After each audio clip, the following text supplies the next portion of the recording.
Welcome to our National Conversation, a podcast in which we discuss politics from all angles. We are completely nonpartisan, and all views, respectfully stated, are welcome here. Our podcast is unique in that it is hosted and run by students who are focused on finding solutions to the biggest problems facing America. Hello, everyone. My name is Taylor Lopez. Thank you all for coming in and joining today. In honor of Women's History Month, we're going to be discussing what it means to be a woman in today's world. This includes looking at representation in the media, shifting expectations, and how women are experiencing culture and relationships in real time. As always, we try to keep this conversation balanced, open for all different kinds of perspectives.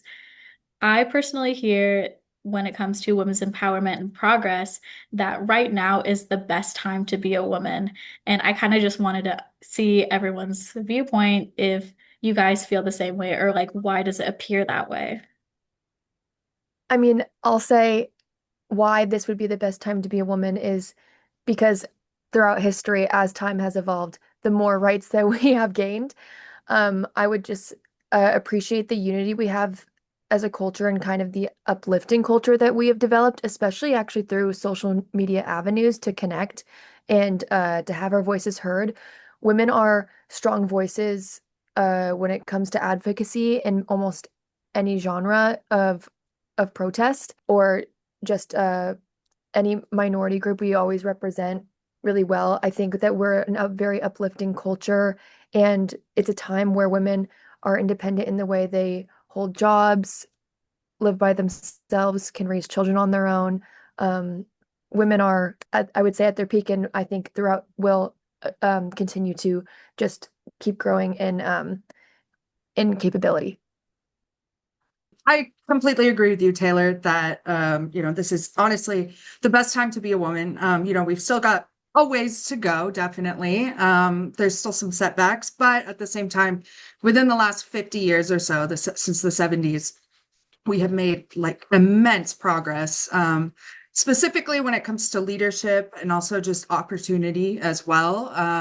It wasn't just giving a specific example. It wasn't until the 1970s that women could have their own credit and, their own bank account separate from their husband. They had to have their husband's permission, things like that. So yeah, I think we are in a good time, but I do think we still have quite a ways to go, specifically with medicine and politics and leadership and things like that. But we're on the right track for sure. In like a perfect world, where do you think that like these challenges would be fixed in? Or do you have like a method or direction that you would like to take it in?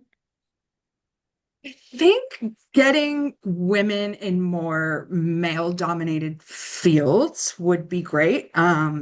Specifically, there is this notion that, women can't do, I don't know, construction or women are better at specifically healthcare jobs or things like that.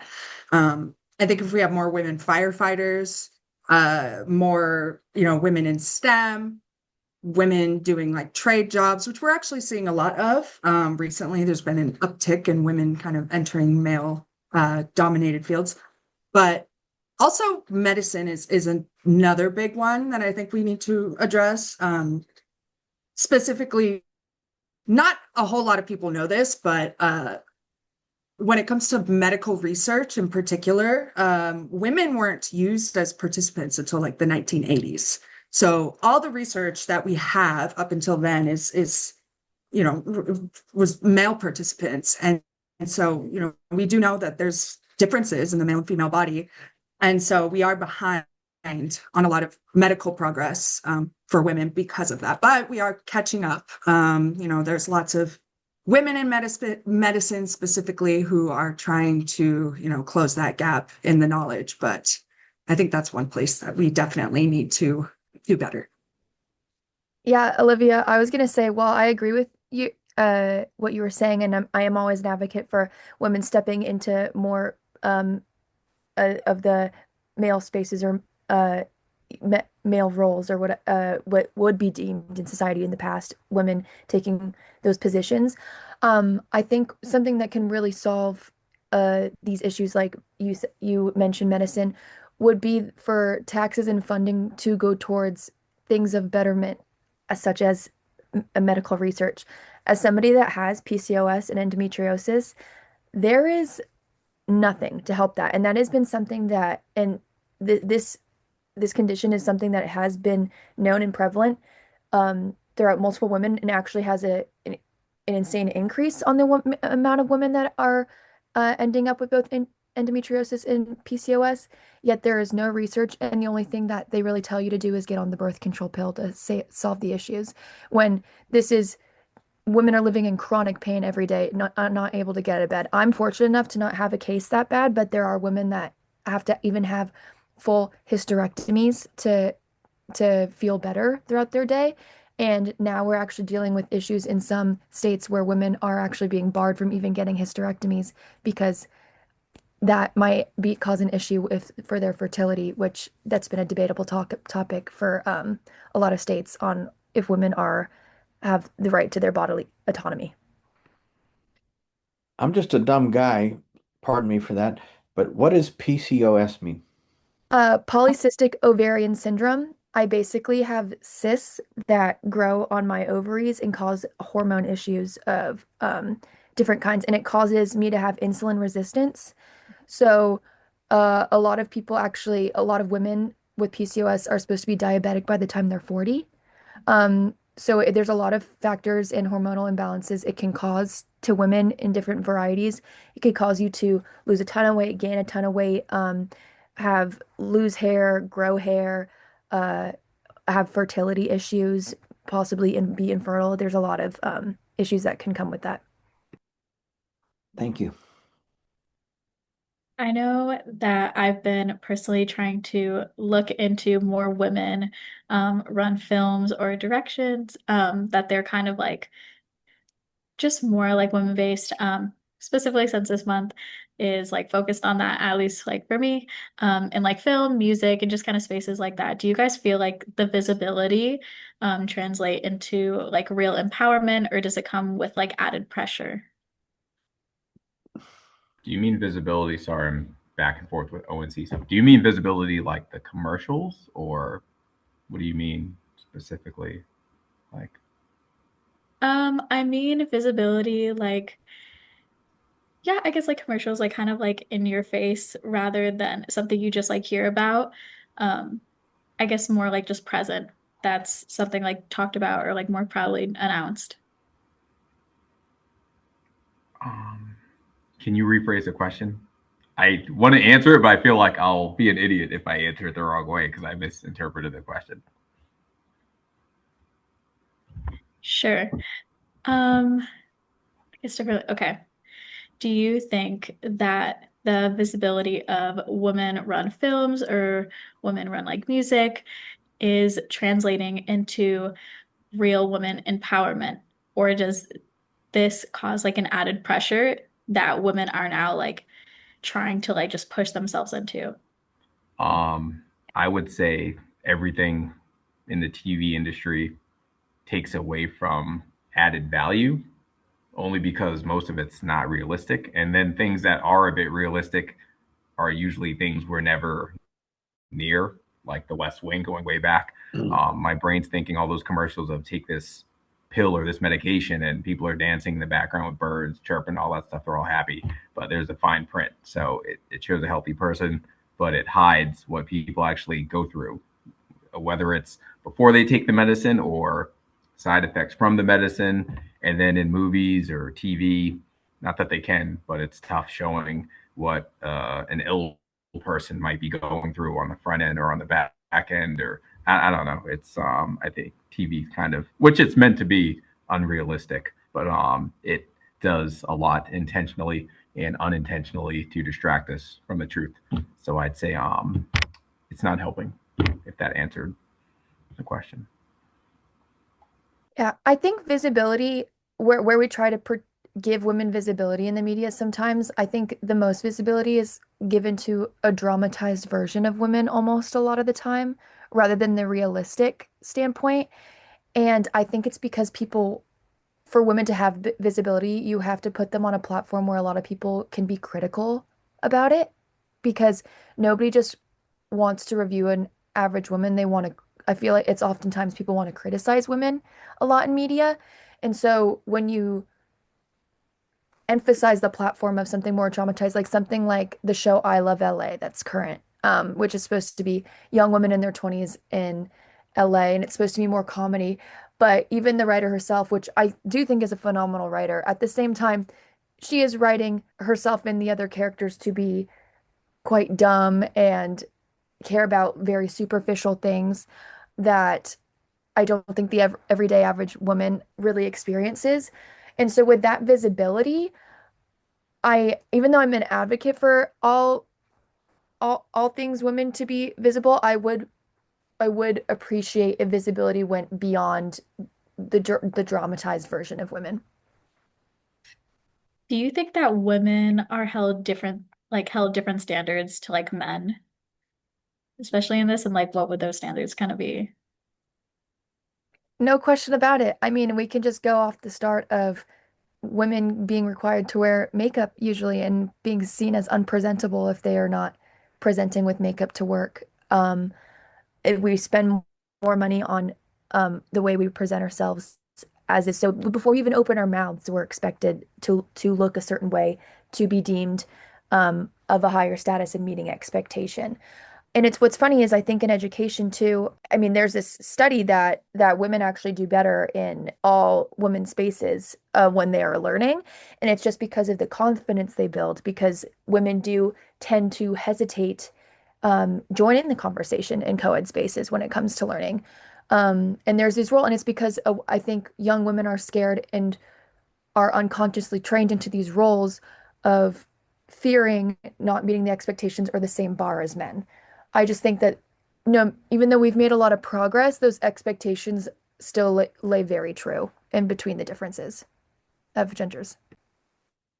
Yeah, I completely agree with you, Danny. And one of the things that just came to mind, just specifically for myself, is I think age is a big one. Women aren't given the same grace to age, especially like in the media and in the workforce and things like that. You know, statistically speaking, we do know that women are seen as, they lose value with their age, according to society. And, when you see an elderly man, right, on the news, or he's got a lead role, a lot of people think, oh, like, they don't really think about his looks. Like, oh, he must be a really accomplished man. Like, he's built this empire. But if you flip the script and it's a woman that's, in the media, people are like, I don't want to see that. Like things, blah, blah, blah, blah, blah. But also, in addition to that, there's also the portrayal of relationships in the media specifically. You see a lot of older men with younger women, and it's kind of seen as acceptable. And, the people who are watching the show or the movie oftentimes will say, yeah, good for him. Like he was able to, get this young, hot girl. But you rarely see the other end where it's, a older woman with a younger man. And the reaction that you get from the audience is like, ugh, no one wants to see that. That's gross. Why would he be interested in this old lady? And there's a whole lot of other things that have to do with age too, but those are just some things that popped into mind. I think specifically in the media, there's different expectations for men and women. Olivia, I wanted to say to that, we can even review what's kind of going on with re the revealing of the Epstein files. There's as much as outrage as there was dismissal.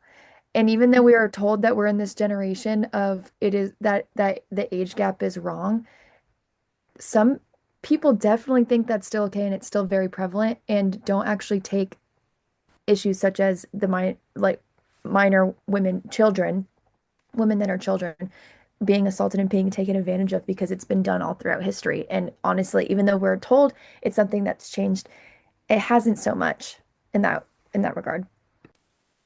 Yeah, absolutely. We do know that there's a huge, I mean, your frontal lobe doesn't develop until you're 25 years old. And there's absolutely nothing that, a 45, 50-year-old man could have in common with like a 17-year-old girl. And you're right. Throughout history, it has been acceptable because for a lot of time, for a lot of throughout history, women were kind of seen as like reproductive vessels, right? So the younger the woman, the more able they were to reproduce, the higher value that they had. But I also do want to say that we have made a lot of progress in the last 100 years or so. And, I think we have a good chance in the future for those stereotypes to kind of, wean out of society. It's just going to take time because, I mean, if you think about the entirety of history and the way that women have been viewed for, I don't know, the thousands of years versus all the progress that we've made in the last 50 to 100 years, I think if we give it some more time, eventually things will get better there. But we also have to put in the work too. We can't just sit back and watch. I think women are heading in a good direction. And I think from the perspective of a man, it's a good thing. Men have so totally botched everything for so long when it comes to leadership and management and politics that I think it's time to give women a chance. When you look in recent history, we had Golda Meir, who was a very powerful and effective prime minister of Israel. Uh, we had a lady whose name I don't recall, who was in charge of New Zealand for a couple of years. Very popular. Everybody thought she did a great job. And for some reason, she stepped down. I think it maybe just got to be too much. I think she had a young child and she was having a hard time juggling. But people will say that when women are in charge, people become more sane and more rational and they deal with problem solving rather than all the ego stuff that men like to do. When you get two or three men in a room, quickly becomes a pissing contest. Who's the boss, who's in charge, who's cooler, who's smarter, who's richer, who's tougher, who's better looking, whatever it is, who does better with the babes. Women don't act that way. I don't think, at least they don't in front of me. So I think, there's a president of Mexico who seems very good. We've had quite a few female political leaders who are great. So I think it's long overdue for America to have a female president. And I think once that glass ceiling finally gets shattered, it's going to really open things up in a good way. I completely agree. I feel like a lot of it also comes down to the way that the standards of how we were raised. Like I've noticed that if I see a little girl fall, most people will run to the girl, be like, "Oh, are you okay?" Try to nurture her, take care of her, allow her to express a lot more emotions. While if you see a boy, there could be one of two options. You could either help them up like the little girl, or I feel like the more common answer is like, "You got to get up. Don't cry. Don't worry about it. You'll be okay." I feel like as women, we've definitely been able to have more of an opportunity to have that nurturing kind of role. There's like a lot of different expectations, like as we grow older, with the balance of in careers or in our independence and our relationships and like our personal growth. I wonder, like, do you guys think that women today have more freedom to express their like nurturing kind of side, or have you seen a lot more independence or that kind of like strong, secure build in women today? I think they carry both because I think there's an expectation with gender roles still existing as they are. Women are kind of expected to maintain being a nurturer, and then they have to prove themselves as a strong and established person, whether it be through career, physique, self-expression more so. It's almost, it goes back to the expectation of being able to balance it all because it's still in a lot of ways that both parents could be working in the house, but a mother is still a mother and expected to be the main nurturer to their children, even though she might be carrying the same weight of income as let's say the husband or father. Olivia, go for it. That just reminds me. Has anybody heard of the second shift before? It's so essentially it's a term that describes kind of women's expectations. So even though we're in a society currently where, both parents are usually working, the woman has a job, the man has a job. When the job's over and it's time to come home at the end of the day, there's typically a second shift for women, even though they're also working and they're contributing, let's say 50%, or let's say even maybe they are the breadwinner and they're contributing, more money to the household than their husband is.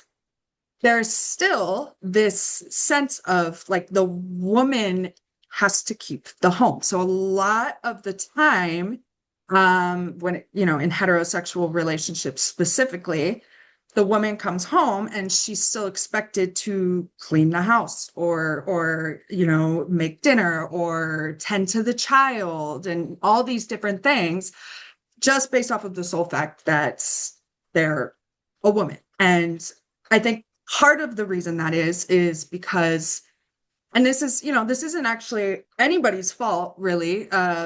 Both men and women, since their children are essentially primed into these roles from the time that they're old enough to play with toys, essentially. So, if you think about, for example, the kind of toys that are available for boys and girls, or at least the ones that are pushed, right? You're seeing for boys, it's fire trucks, guns, like GI Joes, cops and robbers, all these different, things where it's action, it's competition. Whereas the girls, a lot of the time, you'll see like baby dolls or, playing house or kitchen sets or things like that, that essentially, even if it's not intentional, it's essentially society saying, hey, like, this is what we want you to do, and this is what we want you to learn. And so, to a certain extent, a lot of people are kind of, to no fault of their own, primed to think a certain way, that women are better at this and men are better at this. And so, at the end of the day, whoever's better at it should be responsible for it. And I think that's an issue that needs to be addressed. But I think it starts with also, letting, the chef sets for boys, right? When they're kids, or having, girls try to play with like, firefighters, for example, like, girl firefighter sets. We still don't really see that in stores. And we know that play is so crucial to child development. So, yeah, that's just something that comes to mind for me. Yeah. Something I that was, oh, sorry. You can to go, not Dave. get My bad. grilled, I'm just gonna say it. Please don't destroy me later. Some people argue that the guy sometimes is okay doing less because if danger happens, the guy automatically has to jump in and deal with whatever the danger is. So at 2 a.m., three people try to break in downstairs. It's the guy who's going downstairs, no matter what. Or there's rustling in the bushes outside or something. The guy's kind of on dad duty for that, in theory. So I think that's some of the concepts that people believe that I've heard. It's gonna Don't come grill after me. you for that. Sorry, go ahead. Oh, you're okay. Oh, that was Yeah, it. no, Sorry. okay. Yeah, no one's gonna come after you for that. But again, that's like an issue of society, right? Like that's something that we can change. I do think that's true, that there is a lot of pressure on men as well to like, be the man and be the protector and be, all this stuff. But at the end of the day, it's not necessarily a reflection of like, couples. It's more so society, like what you're being told you're supposed to do. And so I think, there could be change on both sides, right? Both for men and women, like, teaching boys it's okay to cry or, and not be the first person to step up in certain situations, and teaching girls to like defend themselves and, so things like that. So I think that's actually a great point, Dave. Yeah.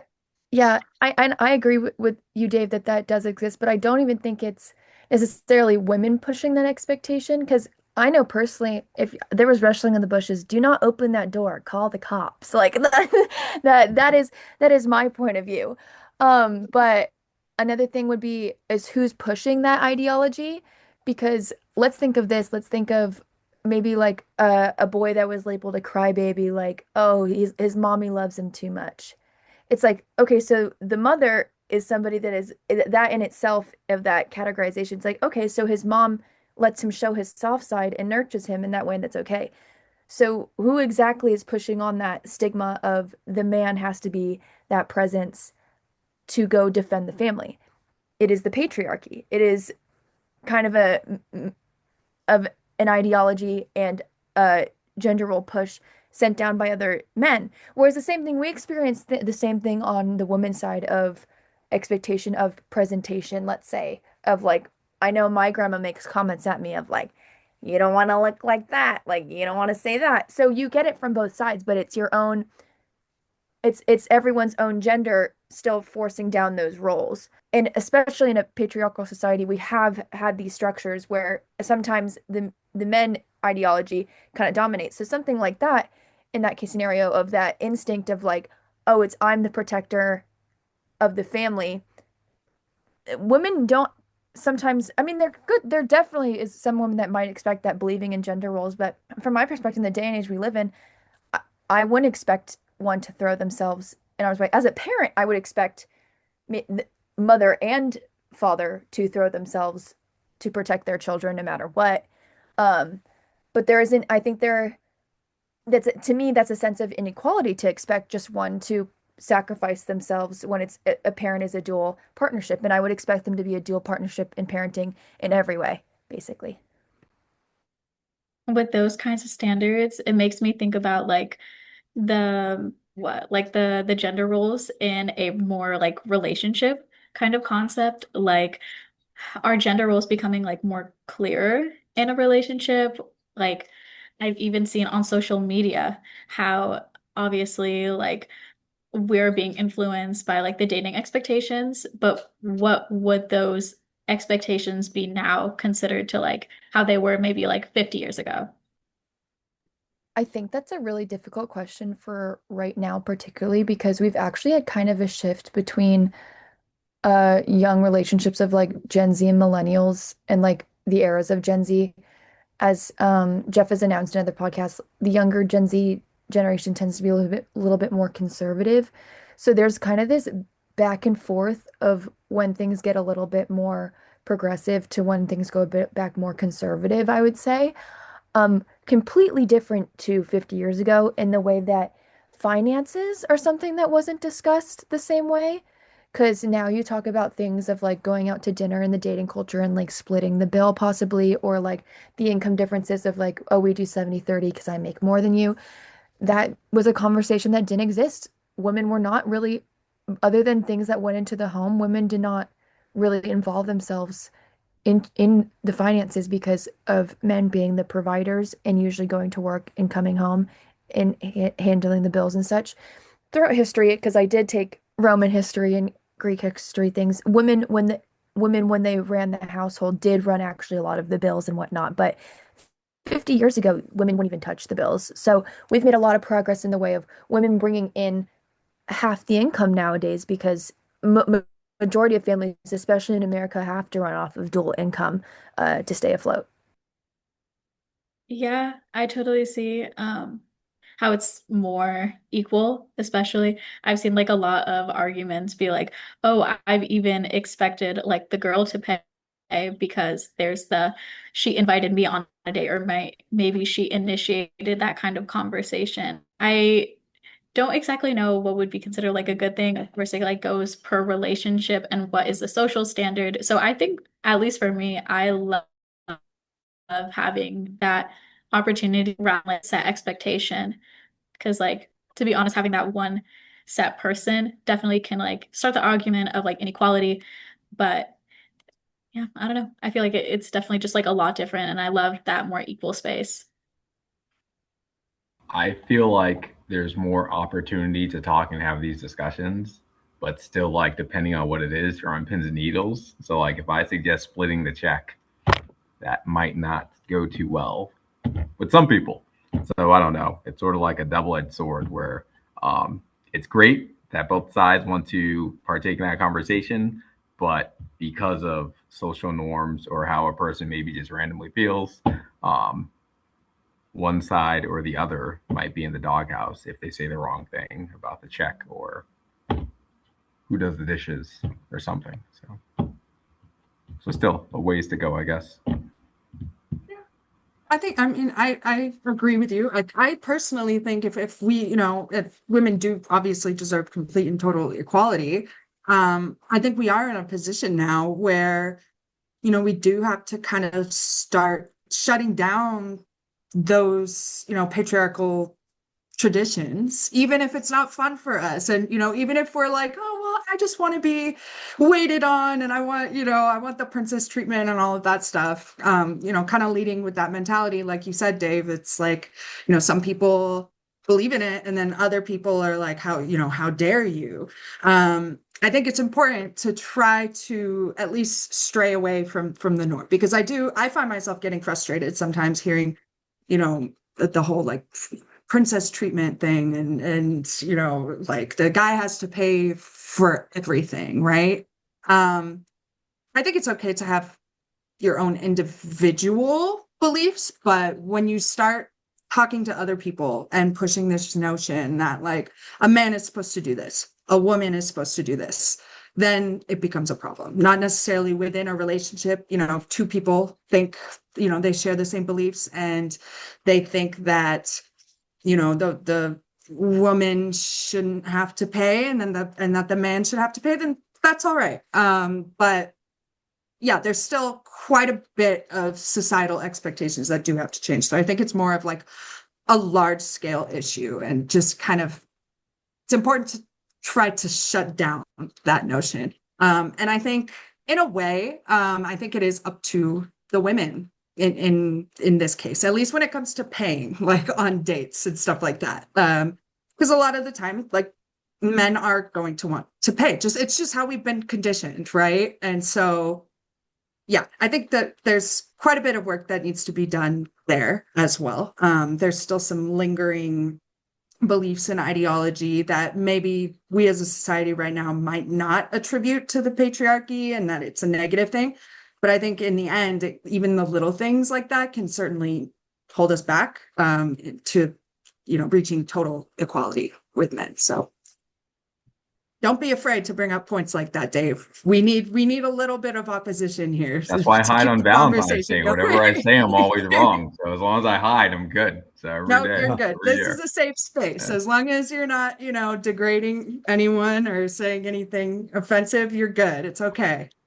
I did think about taxi hauls way back. So people who showed up to the dance, the guy bought however many tickets or whatever. He danced with the lady, and during that dance, that was the time to have the conversation as to, hey, if we enter into a relationship, this is what I'll do for you, or this is what you might expect from me, stuff. So not that that resolved everything, but that was a good sort of segue into figuring out some things. Now, obviously, that happened because back then women were cleaners and cooks and typists mostly, so they didn't have all the economic opportunities. But still, it was two people coming together before serious dating and marriage to kind of discuss finances or who would do what. So that was interesting back then. Yeah. And I was going to say, I feel like the conversation's just getting started because while I think, like you said, Olivia, it is up to us women to kind of take down the finance part. If we are to take down the finance part, other expectations do have to leave the building or things do need to change. Like, for example, we still have the wage gap. Is the expectation still there for a woman to show up with $100 worth of makeup on her face to the date, a new outfit? Like, because this is just from me and having discussions with other people. This is what makes this so fun. Is this is something that we should fully divulge into because for the finance issue to be solved for equal pay on a date, there are so many other topics we can touch within gender roles and feminism that can also change to make this all truly equal. And I think financial discussion is the first door opener to making sure that those expectations are changed. A woman once explained, I think it was like foundation, concealer, and primer to me, and I definitely wished I was back in calculus class. So yeah, so whatever you do, I surrender. Good on you, because that stuff, nope. I actually think things have relaxed a little bit between the sexes in recent years. For a while there, at the height of women's lib and all that, if you opened a door for a woman, which men were trained to do in our youth, the woman might actually growl at you, like, what are you doing, you sexist dog, Um, or if you ever flirted with them or said, you look great today, or something that you might think is innocent and innocuous, they might actually get mad at you for it. I don't know. It feels to me maybe it's because I'm getting older, and when I talk to older women and I say they look nice or something like that, they really appreciate it because maybe they don't get enough of that in their lifetime anymore. But I don't know. It seems like people are relaxing a little more and maybe laughing a little more. Yeah, I feel like as long as you keep it gentlemanly and respectful, and I think it was the fear of ulterior motive, or there was this conversation of like men have all these ulterior motives, which I think because that was so pushed, now men kind of stay in their lane or are just more aware of not crossing women's boundaries. That conversation has softened because I love the door being held open for me personally. Like I think that's very chivalrous. I think that it can go both ways though. If I have the opportunity, I will hold the door open for other people as well. Um, but yeah, I think it's just maintaining a politeness about it and no further expectations to doing a nice favor. I think that's why it's softened up a bit, kind of, yeah. Off the top of my head, I'm when you said that, the Jeff specifically, when you said that women used to be a little combative, if somebody told them that they looked nice or did some type of chivalrous action, there weren't a whole lot of protections for women back then. Marital rape was still legal in a lot of states. There wasn't really workplace harassment protections and things like that. And so I just wonder, and I'm not saying this is a fact, but I just wonder if that has anything to do with it, with like, nobody else is going to protect me, so I have to protect myself.